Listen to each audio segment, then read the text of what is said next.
Hi and welcome. Today I'm going to be talking about drawing tapered forms. Hi, my name is Luis Escobar. I'm a storyboard artist in the Simpsons television show. I've been working on the show for over 25 years now, and I'm here to empower you.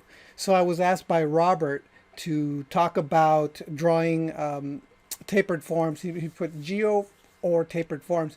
And Robert actually also asked me to do a video on drawing spheres and cylinders.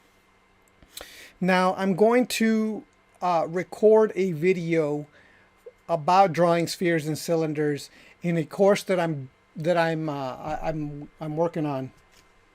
So I'm not going to necessarily release a video specifically on those two things for the moment. Maybe I'm going to release it after I record it as a free demo of the type of course video that is in the course. But at this moment, I am not going to I'm not going to record that. So I'm going to record this tapered video, this tapered form video. Because I think that it's a good complement, and it's a complementary kind of a thing to drawing three-dimensional forms. And so one of the things about this is it's not going to be too difficult. It's not going to be a very long video. At least I hope it's not.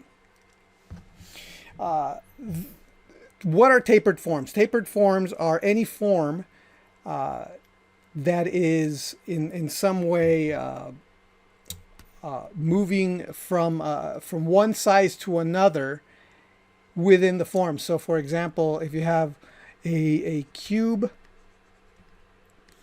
that changes size as it within its own shape, or a tube that is smaller in one end and bigger on the other end, right?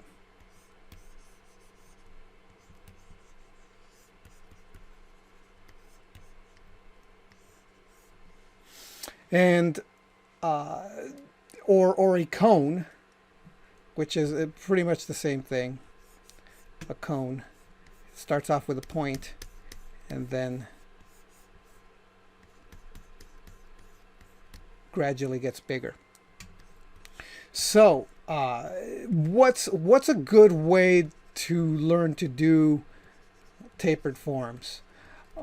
For sure, you really do need some practice drawing in perspective.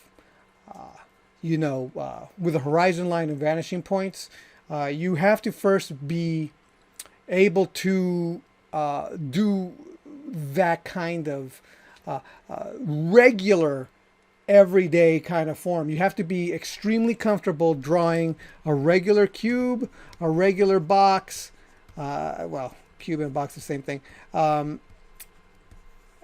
regular tube,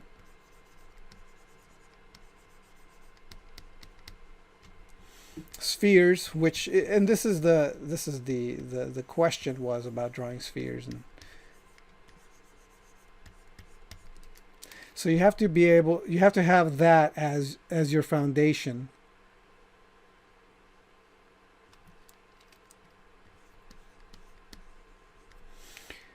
Maybe even wedges. And I did do a video on drawing wedges, by the way. I'll link to that in the description of this video if you're interested. Cones. So regular, what would be considered in 3D programs, primitives, right?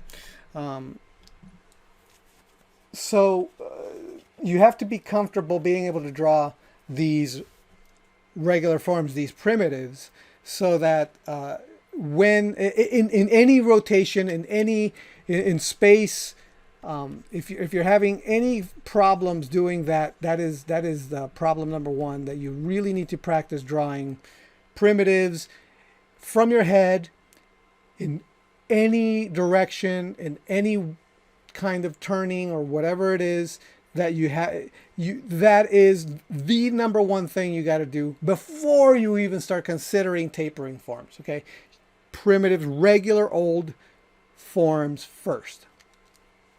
Once you've figured out how to do primitives and you're comfortable doing primitives, then you can start doing tapering forms. Now, tapering forms are all extremely simple. First of all, you have to have an idea as to what type of tapering form you're going to want, where you're going to place it, where is it going to go, how is it going to taper. So let's say that we're going to draw a box that starts off small and gets bigger as it goes, and it's going to turn. It's going to turn so that one side is looking up and the other side is looking down, right?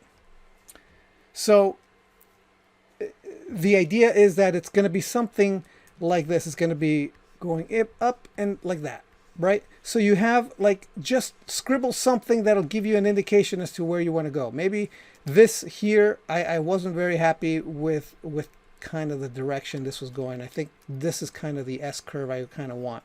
All right, so and it's okay not to be precious about the drawing, because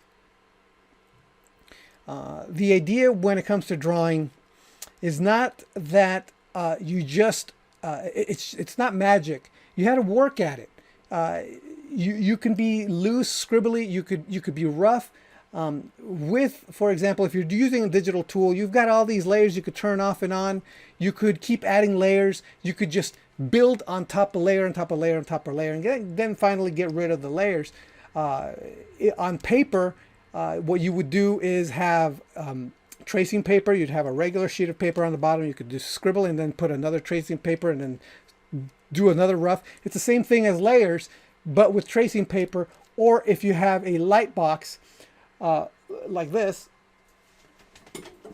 where you could this turns on the light, the light comes on here, you put the paper under here, you put another sheet of paper, and you can see right through it. It's almost like tracing paper. So if you have a light box, it works exactly the same way as layers. So don't feel as if whatever you draw has to be right from the start, that you can't play, that you can't scribble, that has to be the perfect line from the beginning. This is one of the biggest problems, because pre-visualization is something great and that you should also practice and you should try for, but it's not necessary, it's not mandatory, and you don't have to be a master of pre-visualization. In fact, I am horrible at pre-visualization. I hardly ever know where I'm going before I start. This isn't to say that you shouldn't pre-visualize and practice doing it, but it's not the worst thing in the world if you can't pre-visualize, if you can't imagine where you're going. You could play around with it on the page, on the screen, when you're doing the thing. So just to show you what I mean, I'm going to be messy right now. Like, I have this scribble here. This is kind of the direction I want to go, and maybe I want it to do this. So I start to scribble and play around, and it's probably going to be something like this, right? And I want it to get smaller here and bigger up here, right? And that's enough. Like maybe this is where I want to go. And you start to sculpt it. You start to play around with it. You start to scribble. This is a scribble gesture of the form that I want to make. Maybe carve away at it using your eraser. And now you've got something on the page. You've broken the barrier of entry. Like part of the problem is like, I don't know, I can't imagine it in my head. Then start to scribble and find it. Because if you can't see it in your head, then you should try to be able to see it with your eyes by having something to work with. All right. So now what we'd want to do is get another layer, reduce this. So if I was doing this on paper, I'd get a kneaded eraser and just kind of soften the lines with the kneaded eraser. And then now that I've got kind of a direction, then I can go, okay, so this part here on the bottom, we're doing a kind of a boxy tapering form. So we do here, and we're gonna oops, new layer. Well, I'm gonna make a box, a square.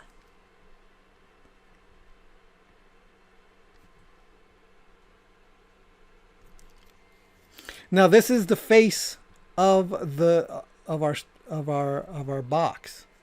And so I said this is going to be pointing down, right? And then this one we want to have it pointing up. So maybe, and this is where the knowledge of perspective comes in, maybe we'll draw another box, another square facing up this way. And it has to be significantly larger than the one down here. Now, because we have this scribble, now we know kind of where we want to go with this. So then we go, okay, now this corner connects to this corner, and then we use our rough to connect.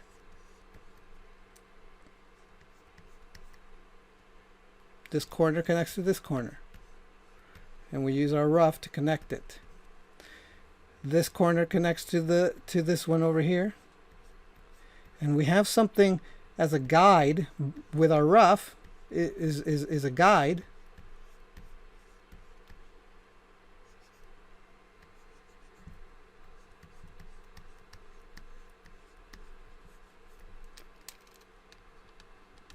Going out of control here with my lines. And now we have a tapered form. It's a weird one, kind of. And these don't even have to be necessarily facing in the same direction. They could be facing different directions, etc. But now you've got a tapered form, right? That's the idea. The exact same thing can be done. Say we have this exact same thing, but now we want to use. We want to make it a tube instead. So instead of a box, drawing a square, we draw a circle.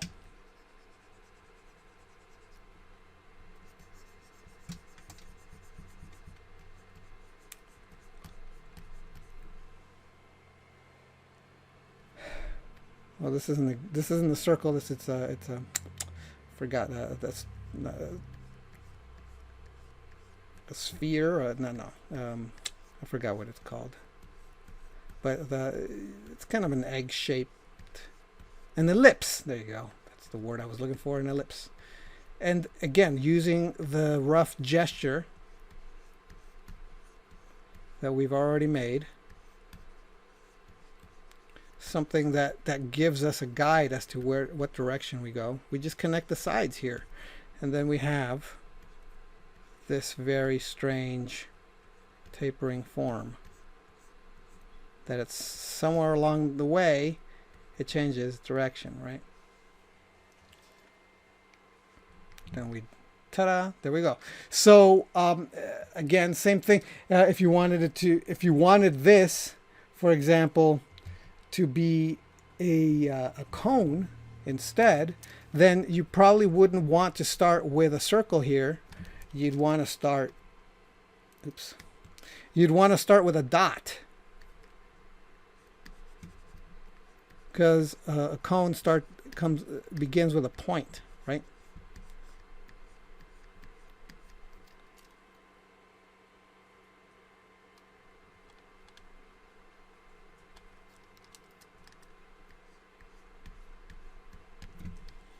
Okay, so there you go. It's a tapering form. We've done tube, cone, box, right? Tapering. So one more time, just to show you that we can do this in any way you want. Let's make it short, and maybe even add a little bit of a twist. So. it'll be short. Give me. I'm just coming up with a shape here, like maybe this. It's going to be doing this. There you go. All right. Because I didn't have a real idea as to what I wanted. I just did a scribble, and like I said, you want to have something to play with, right? Before you even begin, you want to have something to draw over, something as a guide, because pre-visualization is not an absolute, right? Not everybody can do it. Sometimes it just helps to have something on the paper as a guide to start off with. Okay, so this time what we want to do is we want to hide the bottom, but show the top. Because back here, we showed the top and the bottom. But what if we don't want to see the bottom? What if the bottom is on the floor? Well, we start again. Let's do the boxy one. Actually, you know what? I'm going to do the tube because it's so much simpler. With the tube, there is not going to be a twist. With the tube, what we want is an ellipse down here.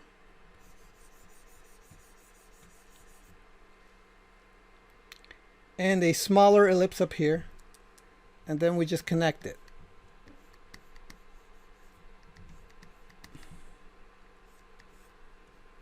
Oh, and we want it to have this shape.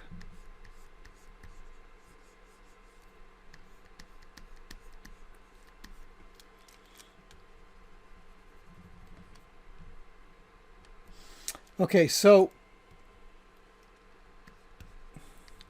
the problem is that we're seeing the bottom ellipse. So what we do is just get rid of this extra bit.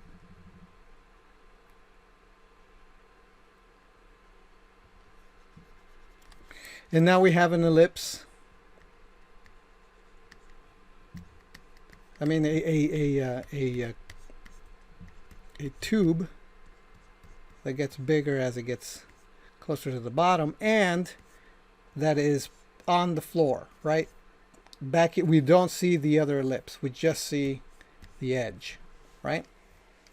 Okay, so I'm going to reduce this. So now we want, say, to draw a boxy tapered form. So we have to decide how we want this to draw this square. We'd have to draw a square here and connect, and draw a square up here and connect it. What we want to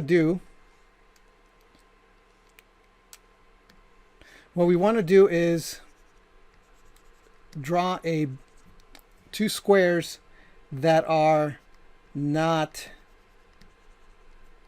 the same, right?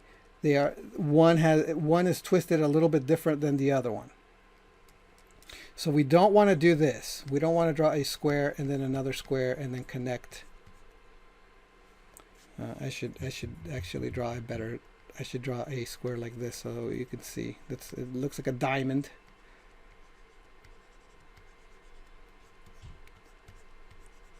Okay, so we don't want to have this square and this square be exactly the same. We want these to be a little bit off. So maybe this one is like this, and we have to decide if on here we want it like this, or we want it like this.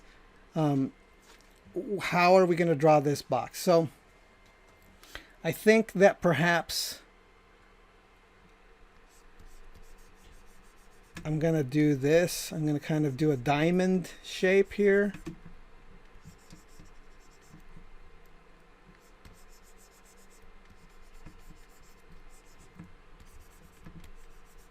Okay, so whatever I draw here should not look like a diamond. It should be turned in such a way that it causes a twist. So let me see. Maybe like this.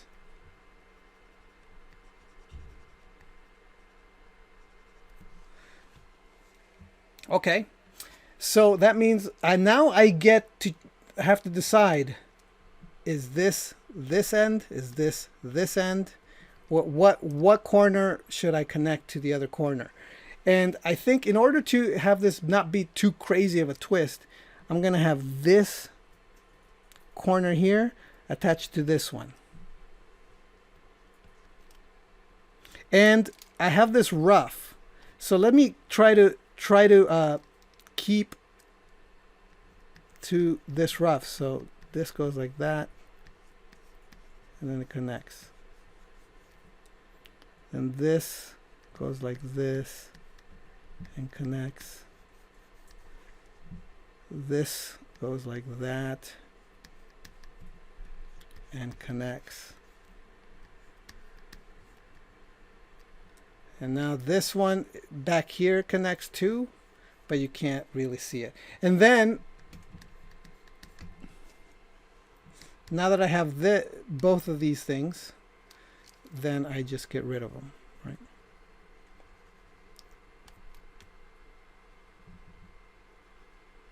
Get rid of this bottom part.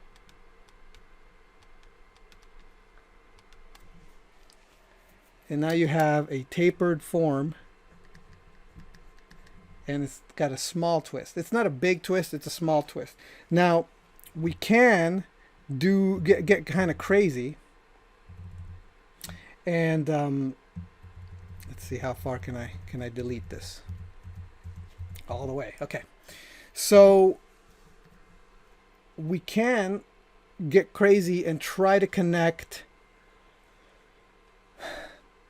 like, say this to this one.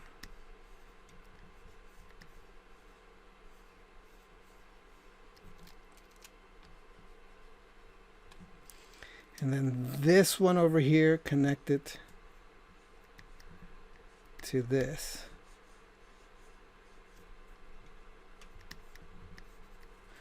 And then this one over here connects to this.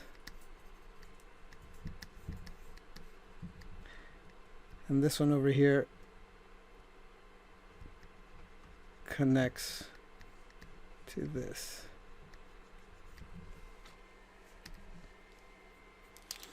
And now we have something that's even more twisty and crazy. This is much more twisty.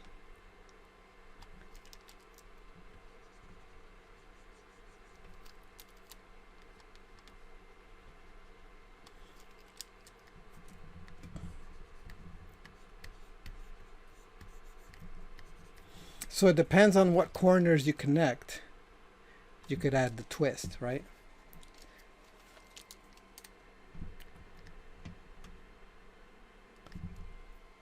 And that goes with any form. That's it. That's tapering forms. As long as one form on one end is bigger than the other, and then you connect them, it's a tapered form. And if you want it to have some kind of twist or movement of any kind, ideally you want to kind of scribble out the movement of the form that you want to create, so that you have a foundation on which to play on, right? Like you want to have something on the paper to work off of, rather than, I don't know what I'm doing, I don't know where I'm headed. You've got something. You've got something to draw over, so that it's not completely up to whatever pre-visualized thing you're supposed to have in your mind, because it's not clear a lot of the times what happens in your head when it comes to this stuff. So those are my tips on drawing tapered forms. I hope this has been helpful. If you have any questions about any kind of other drawing thing, I will let you know if I am planning to put it on on one of my course videos already, or and if not, then I'm just gonna do a quick little tips tutorial like the one that I did here for Robert. So thanks a lot for watching. Thank you, Robert, for asking the question, and I will talk to you next time. All right, bye.